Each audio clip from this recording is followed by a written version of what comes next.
Hello Exiles, Red Lord here.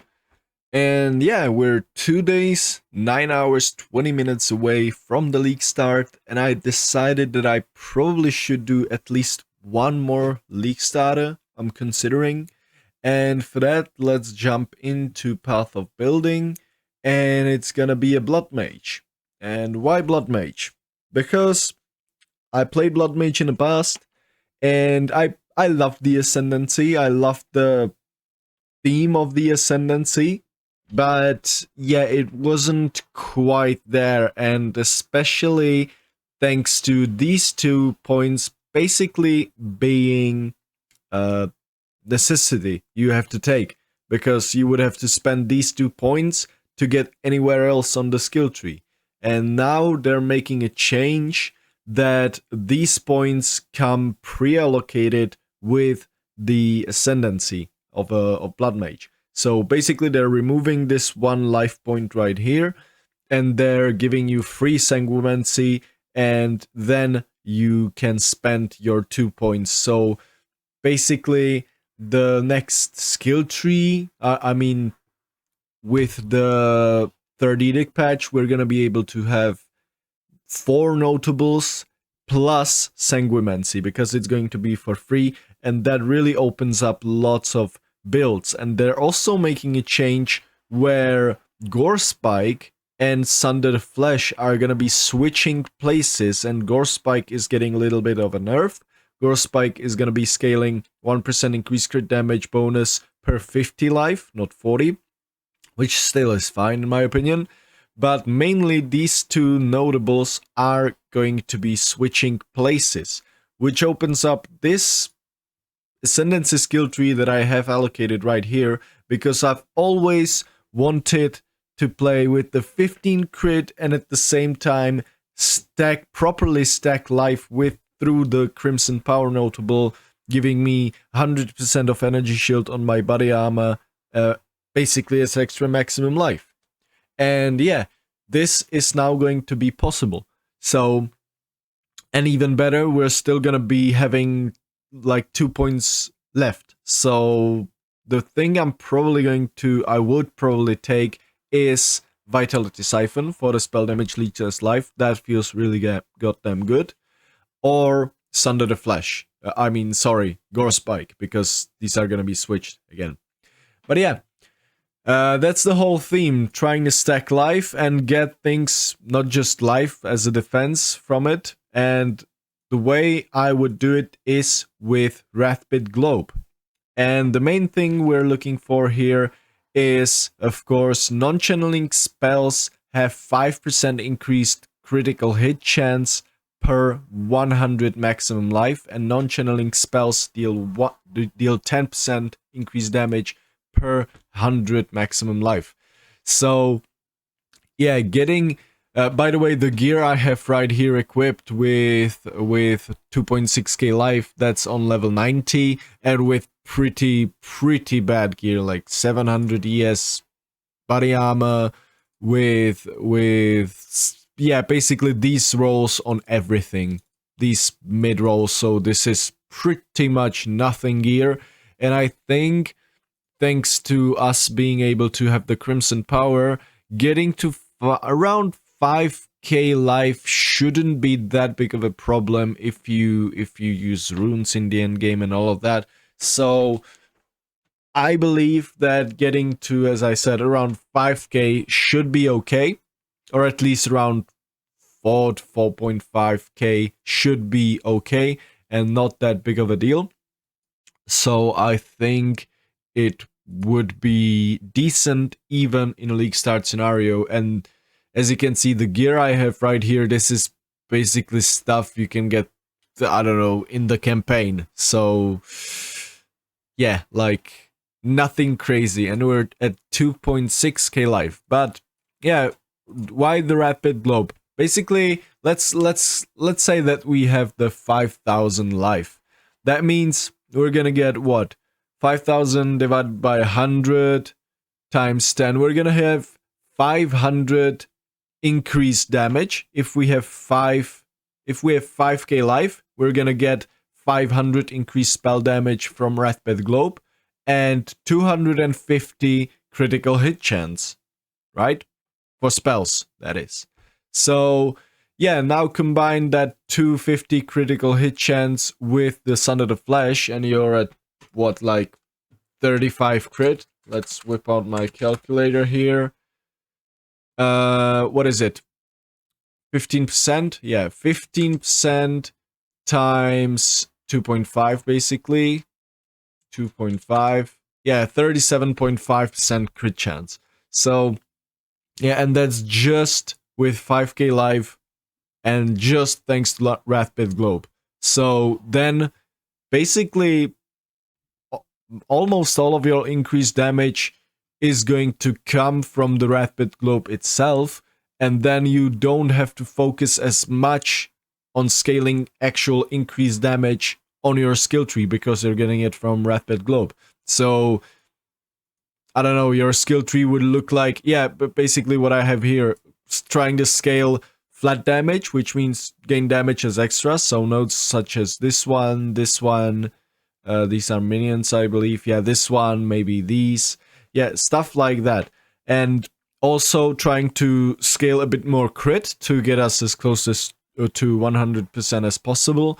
And yeah, basically being on a high crit chance like that, this enables usage of this amulet right here, Beacon of Aces. This might be a bit expensive during the league start, but yeah, I think, yeah, during Dawn of the Hunt League, I played with this amulet on my Amazon, and I love the feeling. I love Inquisitor in PoE1. He basically has the same effect on his ascendancy, crit hits, ignore enemy monster elemental resistances, and that is just super comfy. If you get to almost 100% crit, you don't have to worry about any elemental resists on the enemy. You don't, of course, you don't have to worry about any map modifiers, any temporary resistance buffs to the enemies. You don't have to worry about your curses or anything. That's just, it is,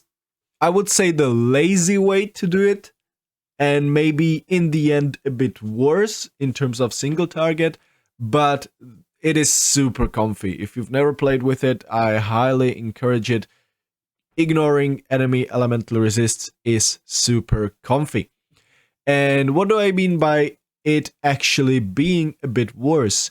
Well, since we're going to be located on the top of the skill tree, and that's where most of our points will be, you can easily scale curses, basically curse magnitude or whatever it's called in PoE2.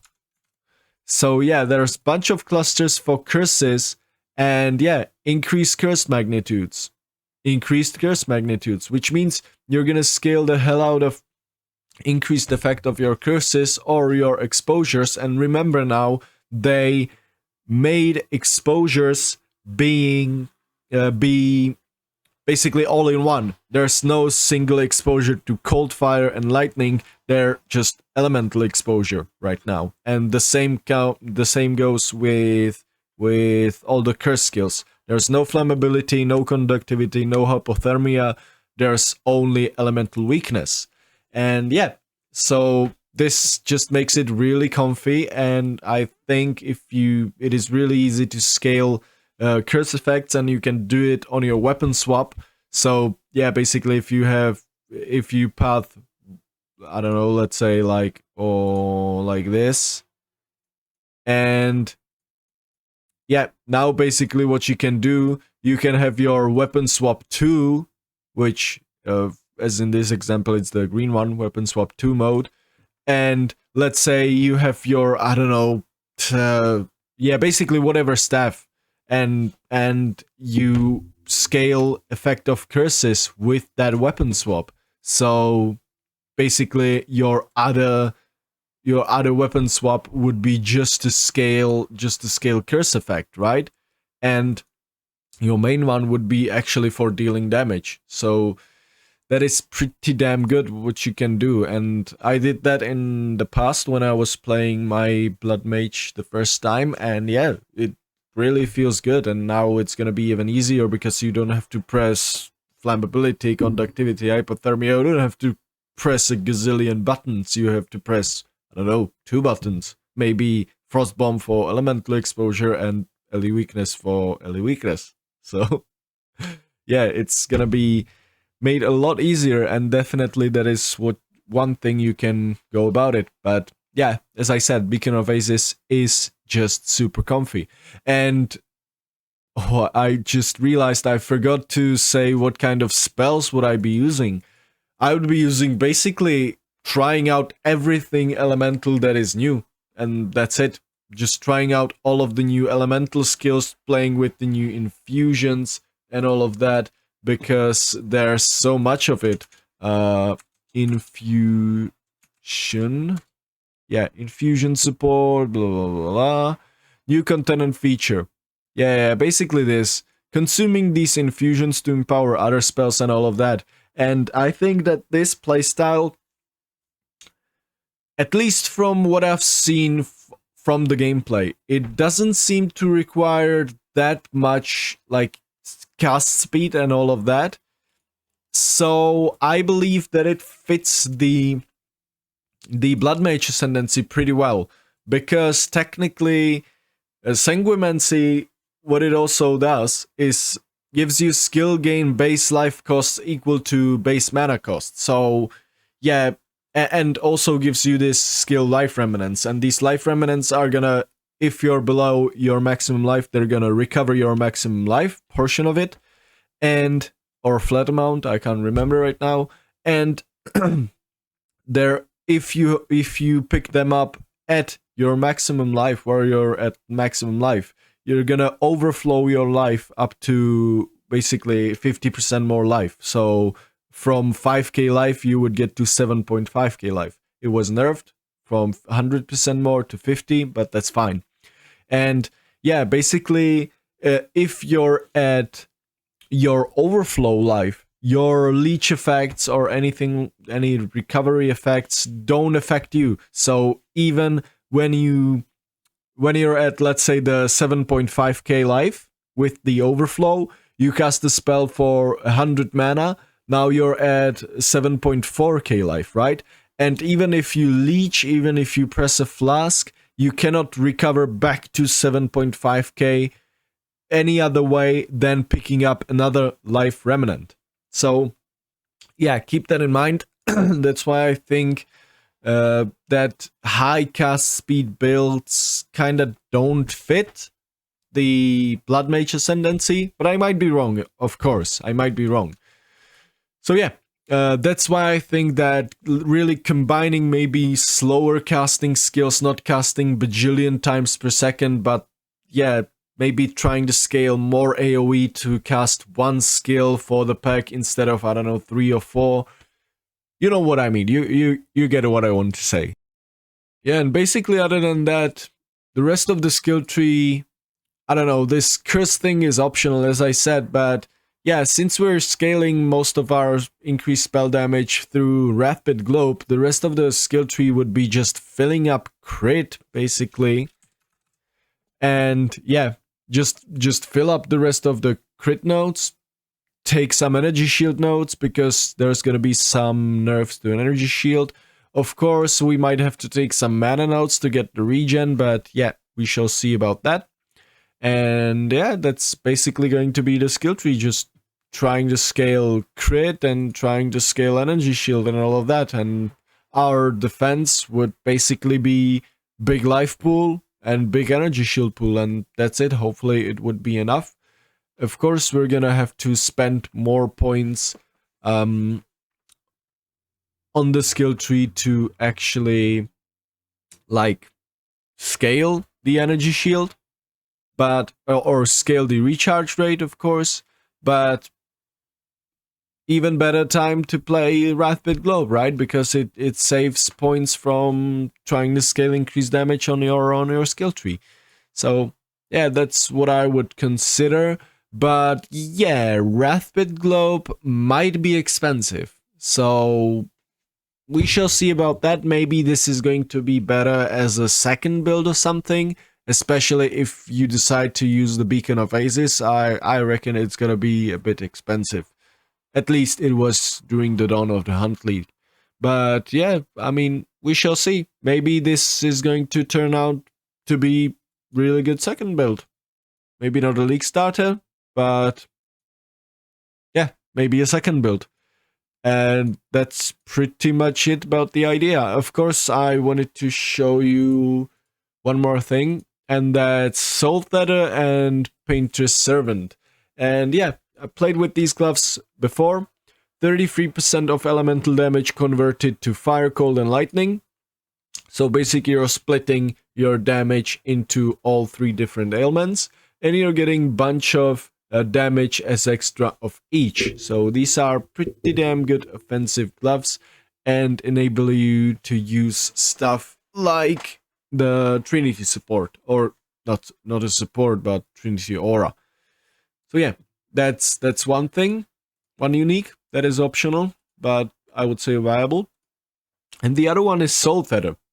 And Soul Feather is really interesting because I don't know how bad the recharge rate nerfs or energy shield nerfs would be, but the functionality of Soul Feather on Blood Mage sounds quite interesting, especially now since we're getting more ascendancy points for the Blood Mage. And yet it comes with big downside that might just be a thing that really tells you that you shouldn't play with this belt.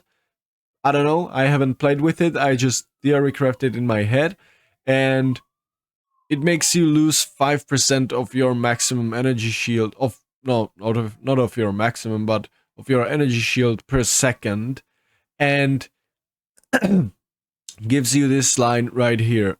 Excess life recovery from leech is applied to energy shield, which means if you're at your overflow life, if you're basically at maximum life, with Blood Mage you're gonna be at your maximum life a lot of the time, and your overflow life, the excess leech from your Vitality Siphon, which means now all of the leech because you're at maximum or overflow life, is gonna go straight into energy shield. So yes, you're gonna be losing 5% of maximum energy shield per second, but you're still going to be recharging energy shield if you're out of combat, as normally it doesn't disable your energy shield, it just makes you lose your energy shield, and it doesn't disable your recharge rate. So out of combat, you're still gonna see your energy shield go up, and in combat, where you don't recharge your energy shield, this should actually be quite helpful because basically all of your increased spell damage, or all of your spell leech, sorry, is gonna go into that energy shield. And I think with, as I imagine it, with stuff like, I don't know, firestorms, or basically these duration skills that constantly hit monsters, that run into them, that, I don't know, basically constantly hit monsters, are gonna proc the leech nonstop and thus leech your energy shield instead. So I believe Soul Feather, of all things, might be a viable option for Blood Mages right now. And other than that, it also gives you a bit of flat energy shield, which is good. So yeah, that's basically the build I am considering, but yeah, don't worry, I'm still 99%, I would say more than 99% sure that I'm gonna start the Invoker Hollow Palm. So yeah, don't worry.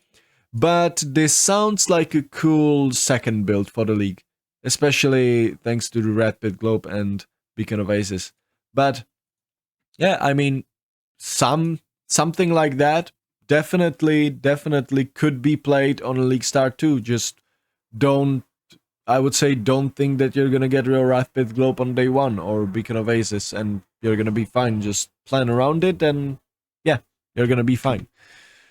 But yeah, that's, I think, all I wanted to say about this build. I just cannot wait for PoE2 Third Edict to launch. Yeah, not even 2 days and 9 hours. Great. So yeah, with that, Thank you very much for watching, Exiles. Like and subscribe if you like the video. Tell me in the comments what do you think about it. And yeah, see you in the next one.